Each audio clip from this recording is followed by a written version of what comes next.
Apple is making the thinnest iPhone ever, the iPhone 17 Slim, also known as the iPhone 17 Air. But will it be Apple's dream phone or a big nightmare? Let's find out. The Air devices aren't new. Apple has been making the iPad Air and MacBook Air for years. They are similar to the Pro models but have lower prices and specs. Like the iPad Pro starts at $1299 and can go up to $2299. It has an M4 chip with 2 RAM options. In contrast, the iPad Air starts at $799 and goes up to $1299. But it has an M2 chip, lower storage options, and only one 8GB RAM version. That's a similar situation with the MacBook Air too. Does this mean we can expect a lower price for the iPhone 17 Air? The iPhone 17 Air is replacing the Plus model from the iPhone 17 series. But according to several reports, it won't have the same price as the Plus model.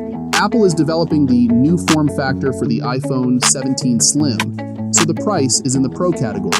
Some reliable sources have even suggested that its price could be higher than the Pro Max model. So with that price range, it looks like Apple is targeting the Pro Max users to spend more for extra slim variant.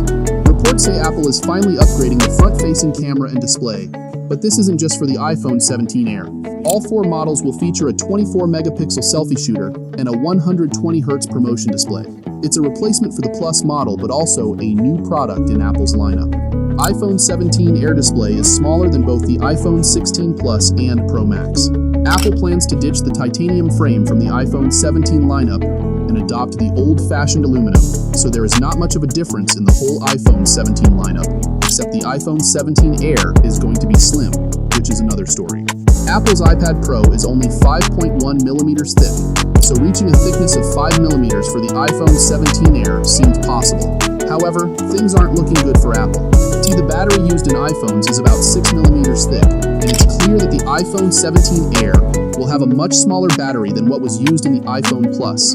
New reports say that while the iPhone 17 Air will be the slimmest iPhone, it won't reach the claimed thickness of 5 millimeters.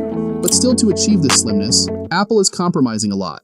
Besides having a smaller battery, iPhones usually come with dual speakers for better sound quality. But the iPhone 17 Air is rumored to have a single speaker due to limited space.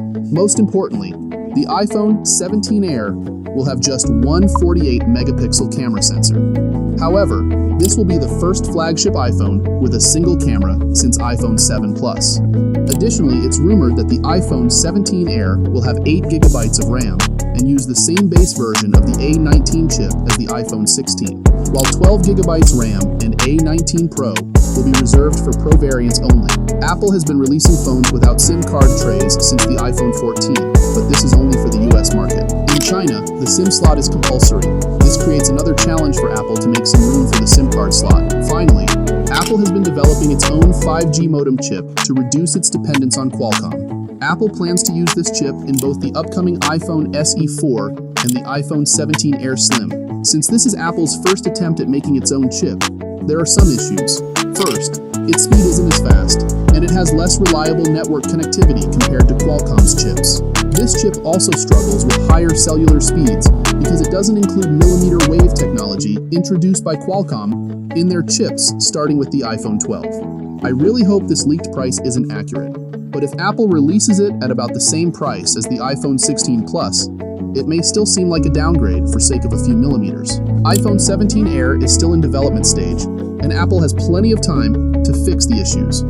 And I hope Apple's dream phone doesn't turn into its biggest nightmare. But before launching the iPhone 17 series, Apple plans to release the upgraded iPhone SE 4 next March.